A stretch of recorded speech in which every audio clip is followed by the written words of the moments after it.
रही हैं।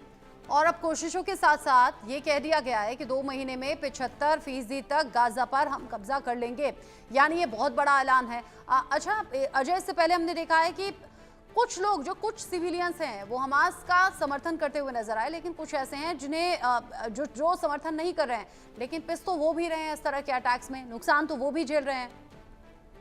देखिए, जंग में एक चीज है कि ये चीजें आपको देखने को मिलेंगी कि कुछ हमास के समर्थन में हैं और कुछ ऐसे हैं जो किसी के समर्थन में नहीं, क्योंकि वो जंग में लाचार हो चुके हैं। मगर जब जंग हो रही है तो उसमें किसी भी तरीके से उन लोग ऐसे लोगों को आइडेंटिफाई करना मुश्किल हो जाता है। खासतौर पे इजराइल के हमलों के बाद अगर आप देखें तो हमास ने जब अपने ठिकानों को ऐसे लोकेशंस पर बनाया जहां सिविलियंस रहते थे, जहां हॉस्पिटल्स थे, जहां सरकारी इमारतें थी, उसी कारण जो है हमास के लोग जो हैं वो ज्यादा टारगेट होना शुरू हुए और इजराइल ने भी अपने हमलों को बढ़ाकर अस्पतालों तक को टारगेट किया, जिसमें कई लोग मारे गए। तो ये चीजें इस वक्त जंग के हालात में जो है वो मुश्किल है आइडेंटिफाई करना, क्योंकि एक तरफ तो प्रोफेशनल आर्मी है, मगर दूसरी तरफ हमास जो है वो एक टेरर ऑर्गेनाइजेशन है जो लगातार कहीं ना कहीं ऐसे हमले करके इजराइल को नुकसान पहुंचाने का प्रयास पहले कर चुकी थी। तो ऐसे में अब इजराइल के पास भी शायद वजह नहीं है, या जो तमाम चीजें, जो मीडिएशन की बातें चली, या फिर जो लोग वहां प्रभावित हैं उनको उनके सर्वाइवल के लिए उनको जो लोग मदद देना चाहते थे वो भी वहां पर प्रॉपरली पहुंच नहीं पाई हमलों के चलते। तो ये तमाम चीजें इसलिए नहीं हो पाई क्योंकि जो पीस टॉक्स होनी थी, सीजफायर होना था, वो कहीं ना कहीं एक सिरे से दूसरे सिरे तक नहीं पहुंचा। यही वजह से ये सिलसिला चल रहा है। ठीक है, आप रहिए मेरे साथ में अजय। लगातार आप जुड़े हुए हैं और बता रहे हैं कि इजरायल और गाजा में ये चीजें कैसे अब भीषण युद्ध की तरफ जा रही हैं, जो युद्ध पहले से जारी है। और इन सब के बीच ही इजरायल में हूती का मिसाइल हमला भी सामने आया है। बैलिस्टिक मिसाइल से यह अटैक किया गया है। मध्य इजरायल में हूती के हमलों का खौफ नजर आ रहा है। यरूशलेम में हवाई हमलों का सायरन भी बजता हुआ सुनाई दिया। और ये पहली बार नहीं है जब हूती ने इस तरीके से यहाँ हमला किया हो। और इजरायल भी इस बात को समझ रहा है कि जो वो गाजा में हमले कर रहा है, ऐसा नहीं है कि ये एक तरफा अटैक है या फिर एक तरफा ये हमले हैं। वहां से हूती विद्रोही इससे पहले भी इजरायल को बड़ा नुकसान पहुंचा चुके हैं। और ये जो तस्वीरें हैं, ये बड़ी भयंकर तस्वीरें हैं। मध्य इजरायल में हूती का मिसाइल हमला सामने आया, जिससे बड़ी तबाही की तस्वीरें दिख रही हैं। ये बैलिस्टिक मिसाइल है जिससे अटैक किया गया और मध्य इजरायल में हूती के हमलों का खौफ साफ तौर पर नजर आ रहा है। अजय का रुख करूं से पहले एक बार तस्वीरें हम दर्शकों को दिखा दें।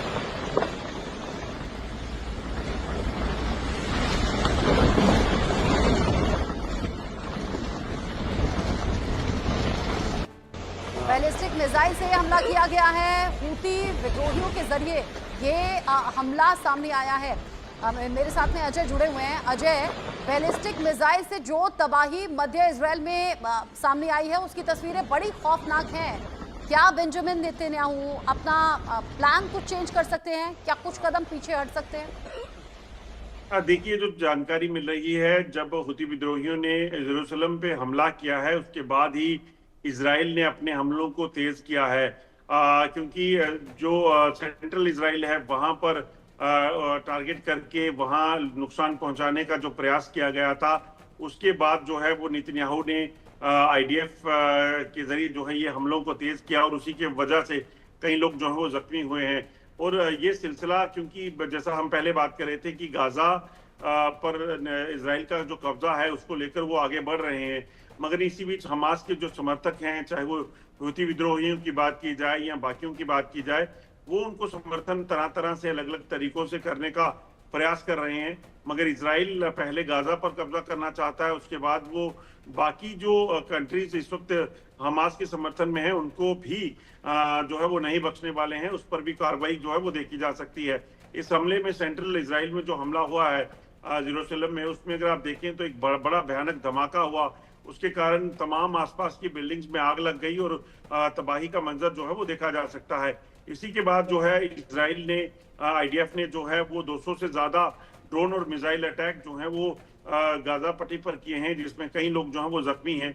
और कहा जा रहा है कि जो उनका गृह मंत्रालय था उसको भी, गृह विभाग जो था उसको भी नुकसान जो है वो पहुंचा है।